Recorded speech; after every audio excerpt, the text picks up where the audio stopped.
കേരളത്തിൽ വേനൽ മഴയ്ക്ക് താൽക്കാലിക ഇടവേള വന്നതോടെ ചൂട് കൂടും. ശനിയാഴ്ച മുതലാണ് ഇനി മഴ സാധ്യതയുള്ളത്. അതുവരെ കേരളത്തിൽ വരണ്ട അന്തരീക്ഷ സ്ഥിതി തുടരുമെന്നാണ് മുന്നറിയിപ്പ്. കേരളത്തിൽ വേനൽ മഴയ്ക്ക് താൽക്കാലിക ഇടവേള വന്നതോടെ ചൂട് കൂടുമെന്നാണ് അറിയിപ്പ്. ശനിയാഴ്ച മുതലാണ് ഇനി മഴ സാധ്യത പ്രവചിക്കപ്പെട്ടിരിക്കുന്നത്.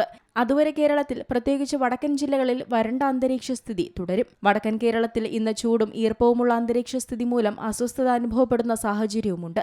മഴയ്ക്ക് അനുകൂലമായ അന്തരീക്ഷ സാഹചര്യങ്ങളൊന്നും കേരളത്തിലോ സമീപ പ്രദേശങ്ങളിലോ നിലവിലില്ല.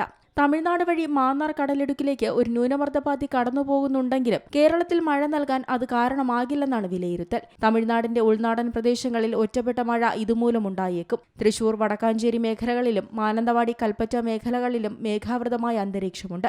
എന്നാൽ ഇവ മഴമേഘങ്ങളല്ലെന്നാണ് അറിയിപ്പ്. കേരളത്തിന്റെ മറ്റു ഭാഗങ്ങളിലെല്ലാം തെളിഞ്ഞ അന്തരീക്ഷ സ്ഥിതിയാണ്. മേഘങ്ങളില്ലാത്ത അന്തരീക്ഷം ചൂട് കൂടാനിടയാക്കും. മാത്രവുമല്ല, UV സൂചികയും ഉയരും. ഇന്നലെ മുതൽ കേരളത്തിൽ അനുഭവപ്പെടുന്ന വടക്കു പടിഞ്ഞാറൻ കാറ്റ് ഇന്നും നിലനിൽക്കും. ഇത് ചൂടിന് അല്പം ആശ്വാസം നൽകും. കഴിഞ്ഞ ദിവസം കേരളത്തിന്റെ തീരദേശം വഴിയാണ് കാറ്റുണ്ടായിരുന്നതെങ്കിൽ ഇന്ന് ഇടനാട് പ്രദേശത്തേക്ക് കൂടി ഇത് വ്യാപിക്കും. അതിനാൽ ഉൾനാടൻ പ്രദേശങ്ങളിലും കാറ്റ് അനുഭവപ്പെടുകയും ചൂട് കുറയുകയും ചെയ്യുമെന്നാണ് റിപ്പോർട്ടുകൾ.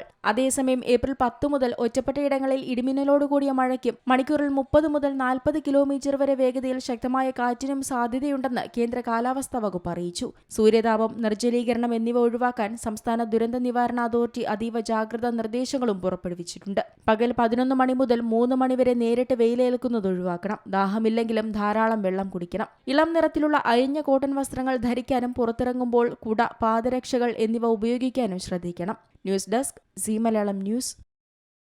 ഏറ്റവും പുതിയ വാർത്തകളും വിശേഷങ്ങളും വിരൽത്തുമ്പിലറിയാൻ സീ മലയാളം ന്യൂസ് എല്ലാ ഡിജിറ്റൽ പ്ലാറ്റ്ഫോമുകളിലും ലഭ്യം.